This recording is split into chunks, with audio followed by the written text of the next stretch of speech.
Oke guys, kali ini kita akan mengomentari beritanya, akan ngebahas tentang kasus hakim yang terjaring OTT KPK kemarin. Nah, untuk mengetahui konteksnya, mari kita bersama simak beritanya. Kita mulai videonya.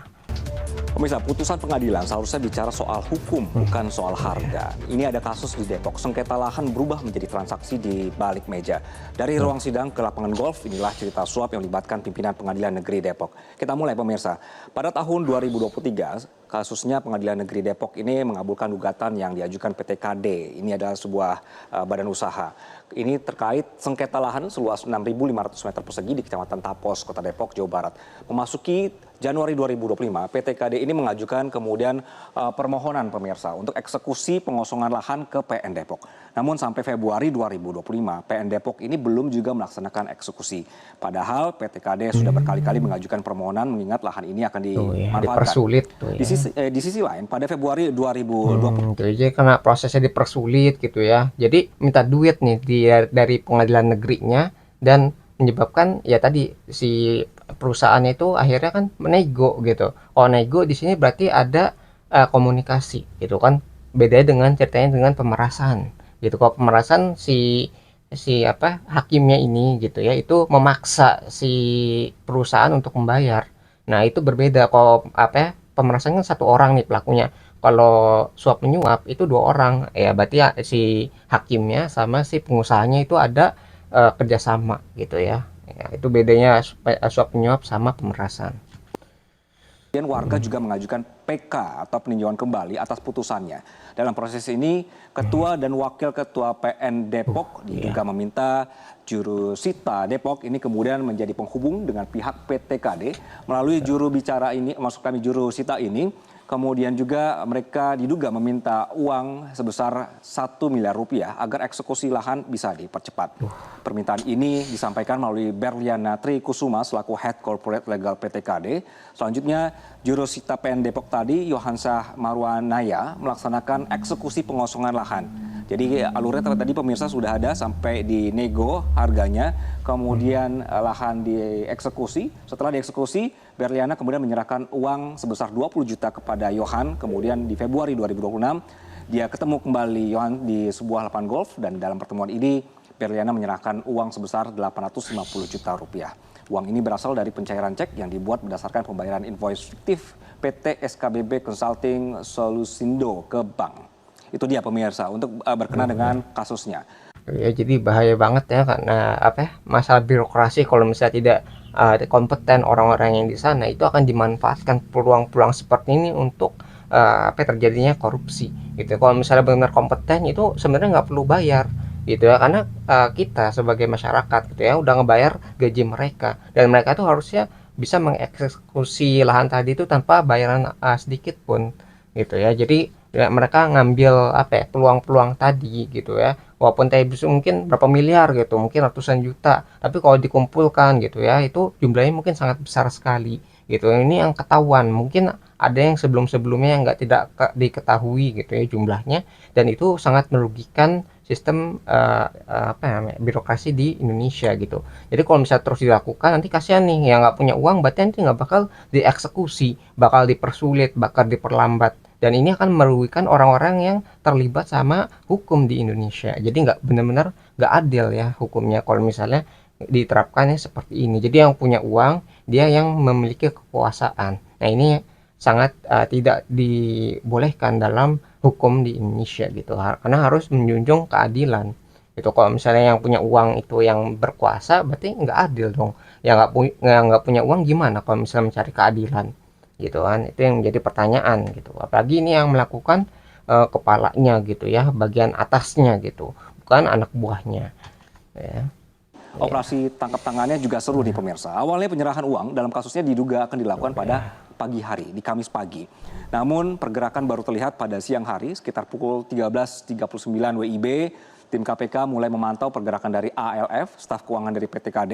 ALF ini terpantau mengambil uang 850 juta rupiah. Jumlah ini hasil nego dari awal yang harga fee awalnya diminta adalah 1 miliar. Selanjutnya, tim KPK terus mengikuti pergerakan pihak-pihak yang terlibat. Petugas memantau 2 mobil milik ya pihak PT KD keluar dibuntutin dari PN Depok. Jika digabung ada 3 mobil yang bergerak dan seluruhnya dalam pantauan tim KPK. Ketiga kendaraan ini akhirnya berada di lokasi yang sama di Emerald Golf Tapos dan sekitar pukul 7 malam penyerahan uang dari pihak PTKD ke pihak PN Depok pun terjadi. Setelah penyerahan ini tim KPK sebenarnya sempat kehilangan jejak mobil yang dikendarai jurusita PN Depok Yohansyah Marwanaya, dan kondisi yang sudah gelap ini juga sempat memicu kejar-kejaran di antara mereka. Namun beberapa menit kemudian KPK berhasil mengamankan kendaraan tersebut. Jadi akhirnya terjadi OTT tadi.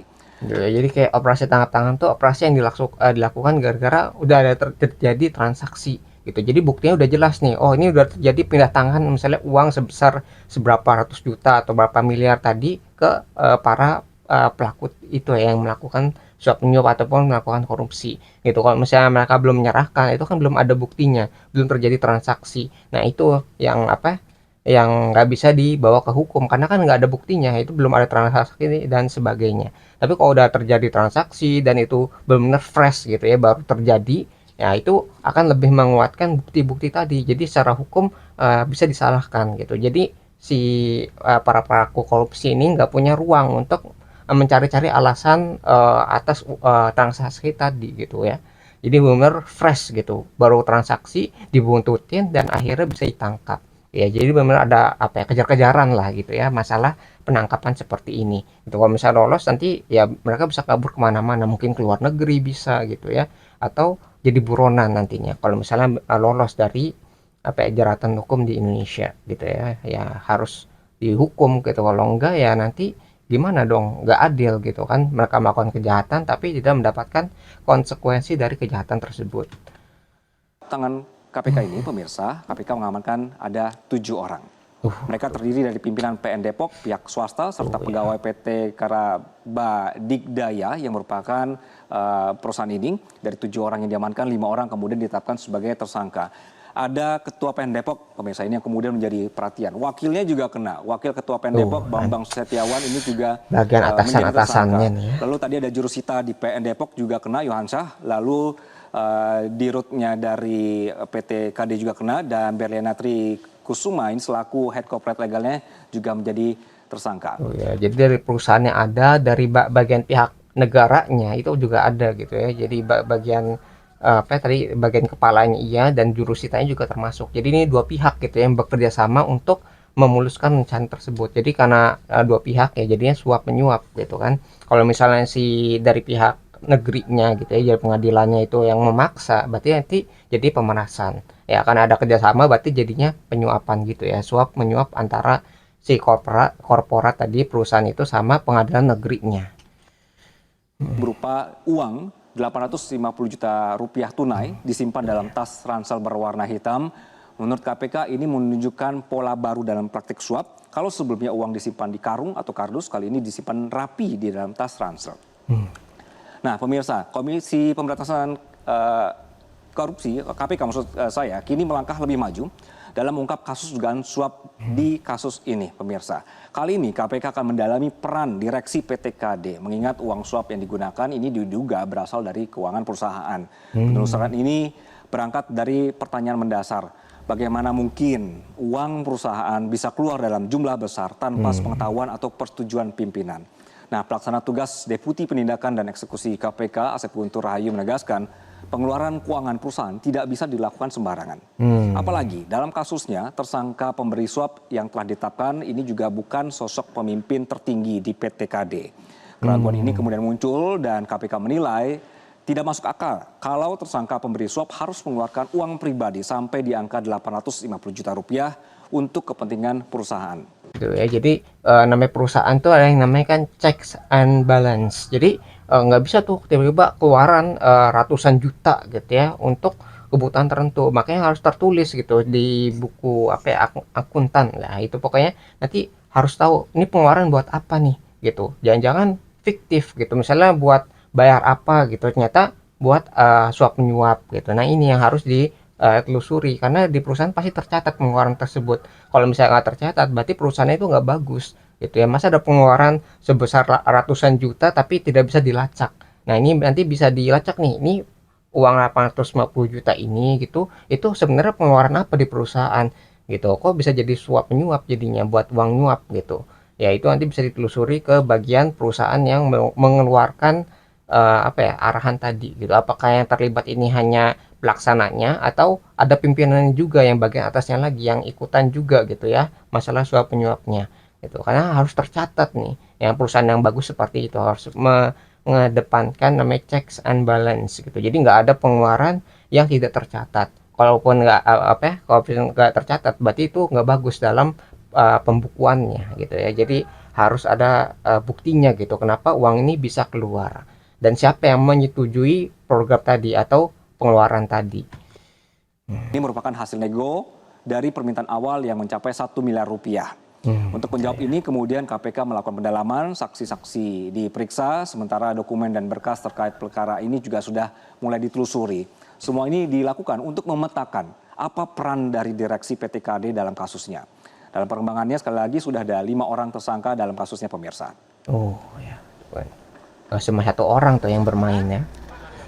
Baik pemirsa, di nama nomor 1 tadi Iwayan Eka Mariarta ini sebagai Ketua PN Depok ini juga menjadi sorotan publik karena diketahui baru menjabat sekitar 8 bulan sebagai Ketua PN Belum Depok saat tertangkap setahun dalam tuh ya. OTT.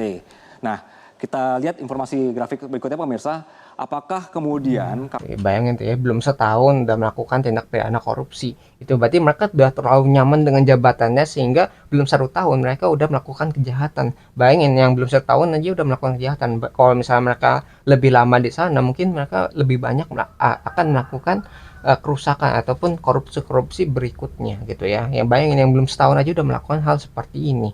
Itu kalau misalnya mereka udah 2 tahun dan lebih ya, maka pasti akan lebih berpengalaman dan lebih tahu bagaimana caranya untuk menghindari masalah hukum gitu dan gimana cara mainnya mungkin lebih sulit lagi untuk dideteksi karena mungkin ini masih awal gitu ya, jadi masih belum terlalu hati-hati dan akhirnya bisa terdeteksi dan dilibas sama KPK-nya. Ya ini bagus lah pokoknya sebelum menjadi akar permasalahan yang lebih besar itu dibasmi gitu ya. Mungkin dipenjara digantikan dengan orang yang lebih jujur, lebih berintegritas dan lebih bisa menegakkan hukum secara adil. Karena yang namanya pengadilan kalau misalnya nggak adil itu buat apa pengadilan itu ada gitu kalau nggak bisa menjalankan tugasnya dengan baik. mereka saja? Ternyata tidak pemirsa. KPK menyatakan selain tadi memeriksa direksinya, keterlibatan direksi, juga akan menelusuri kemungkinan adanya keterlibatan pimpinan PN Depok sebelum Itu masa ya, jabatan dari Iwayan pihak Eka. KPK perusahaannya bilang tuh pemirsa ya. bahwa kemudian ketua PN baru, kemudian yang lama, apakah atau bagaimana apakah akan didalami juga, kan begitu ya pertanyaan dari KPK. Nah tentu ini menjadi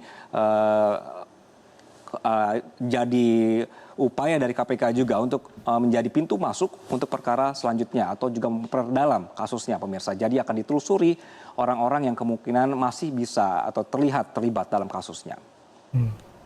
Jadi pemirsa, kasus ini kembali membuka luka lama soal bobroknya sistem peradilan di Indonesia. Jadi gara-gara kasus di Depok ini, lembaga peradilan yang seharusnya menjadi benteng terakhir keadilan justru kembali tercoreng. Meskipun pemerintah sudah Sayang mengingatkan sekali untuk ya. meningkatkan kesejahteraan hakim, namun kenaikan gaji dan tunjangan hakim ternyata tidak otomatis menghentikan praktik korupsi di tubuh peradilan.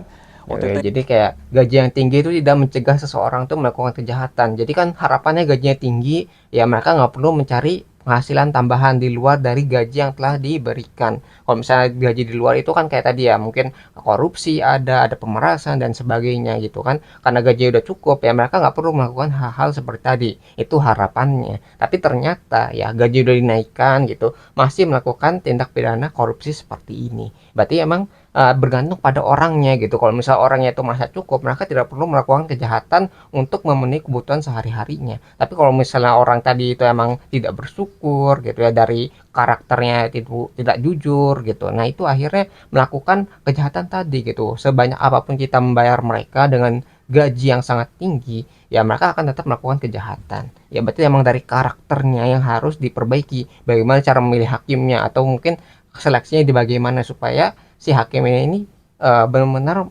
menjadi orang yang jujur atau berintegritas tinggi ya, dan kalaupun mereka melakukan pelanggaran seperti ini itu bagaimana hukumannya itu supaya mereka tidak melakukan hal seperti tadi ya, mungkin hukumannya diperberat gitu sehingga menjadi pelajaran kalau misalnya hakim ini ketahuan gitu atau melakukan tindak pidana gitu, itu akhirnya bisa dihukum sangat berat sehingga mereka tidak akan melakukannya di kemudian hari gitu ya. Jadi konsekuensi yang berat juga bisa mencegah perbuatan tadi itu bisa dicegah gitu ya, nggak sampai korupsi ya gitu. Dan satu hal penting pemirsa, bahwa bukan semata soal ekonomi, ada integritas yang rusak di sebagian aparat penegak hukum. Itu dia pemirsa berkenaan dengan kasus yang sedang menjadi sorotan di PN Depok. Jadi emang dari sistemnya emang udah rusak gitu ya, karena yang terlibat di sini nggak cuma bawahan atau anak buahnya, tapi ini udah kepalanya gitu ya. Kalau dari kepalanya udah rusak, ya mungkin bawahnya bakal terpengaruh juga gara-gara atasannya yang rusak gitu. Karena kalau misalnya bawahannya nggak ikutan, itu mungkin bakal disingkirkan atau dipindahkan ke tempat lain gitu. Karena ini kan kepalanya gitu, dia mereka memiliki kekuasaan atas hal seperti itu gitu ya. Jadi yang nggak mau ikut kejahatan gitu ya, mereka akan dipindahkan atau disingkirkan dari posisi pengadilan tersebut ya. Jadi benar pemimpinan itu memang harus ini ya diganti gitu, menjadi orang yang lebih berintegritas atau memiliki kejujuran yang sangat tinggi. Dan ini emang jadi catatan baru lah gitu ya buat KPK juga gitu, performanya udah sangat meningkat dari bulan-bulan kemarin gitu. Banyak OTT yang terjadi gitu ya, yang kemarin tuh yang masalah pajak ada gitu kan, terus masalah bea cukai itu juga ada ketangkep. Sekarang yang bagian pengadilan tuh, berarti emang di berbagai bidang ya di bagian pemerintahan itu banyak apa ya, terjadi tindak pidana korupsi seperti ini itu ya. Jadi emang mungkin ada sistem yang rusak mungkin dari pengawasannya, sehingga bisa terjadi peluang-peluang untuk apa ya, melakukan tindak pidana korupsi, atau mungkin dari hukumannya yang kurang berat sehingga orang tuh nggak kapok ketika terjerat masalah korupsi. Ya itu mungkin yang harus jadi evaluasi juga tuh, bagaimana memperbaiki sistem sehingga bisa meminimalisir tindak kejahatan seperti korupsi seperti ini ya. Mungkin itu yang bisa kita pelajari dari berita ini. Nah mungkin kalau kalian tertarik dengan sumber beritanya, link sudah saya cantumkan di deskripsi video. Mungkin sekian yang bisa saya sampaikan. Semoga video bisa bermanfaat. Kurang lebihnya mohon maaf. Kita ketemu lagi di pembahasan selanjutnya, insya Allah.